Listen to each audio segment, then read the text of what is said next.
aset yang paling berharga itu bukan uang, bukan properti, bukan sesuatu yang didapatkan. Tapi aset paling berharga itu diri kalian sendiri. Aset yang paling berharga itu sering nggak punya angka di laporan keuangan. Contoh, kayak gue pribadi sekarang ya. Mungkin kalian bisa lihat di luar sana, gue punya uang puluhan miliar, ya cenderung bisa net worth gue ada ratusan gitu ya. Gue punya mobil, gue punya jam tangan, gue punya aset, gue punya banyak banget gitu ya. Bitcoin dan sebagainya. Itu kan bentuk dari aset. Tapi menurut gua, aset ini itu adalah aset yang paling murah yang lu bisa punya. Ketika kita ngomong gue punya audience gitu ya, gue punya network yang kuat, gue punya skill, gue punya kepala gitu ya, gue punya tim bahkan ya. Ini aset yang lebih mahal. Jadi urutannya itu aset ya, jadi kayak uang gitu ya, saham, kripto, terus ya mobil, jam tangan, semuanya bentuk itu gitu ya. Itu aset yang paling rendah gitu ya. Yang kedua itu kepercayaan, loyalty, audience gitu ya. Itu juga bisa jadi aset gitu ya.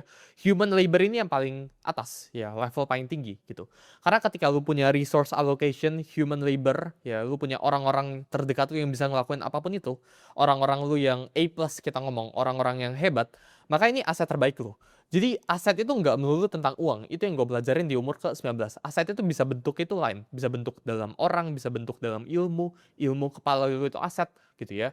Karena gini, kalau uang lu itu aset lu, kalau gue sekarang riset semua uang lu, apa kalau bisa dapetin balik uangnya gitu ya. Kalau tanya gue, jawabannya gue bisa gitu ya. Karena gue punya apa yang gue butuhkan dalam kepala gue punya ilmunya, gue punya networknya, gue punya skillnya. Jadi gue pribadi ya nggak pernah ngelihat diri gue itu seberapa kaya dari seberapa banyak uang yang gue punya ya. Karena menurut gue uang itu merupakan lagging indicator.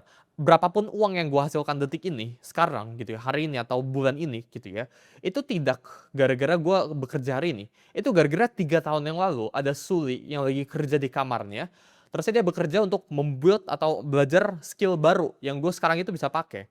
Gue sekarang bisa public speaking, gue sekarang bisa trading gitu ya. Itu bukan gara-gara hari ini gue bekerja, tapi gara-gara 1, 2 tahun, 3 tahun lalu gitu ya.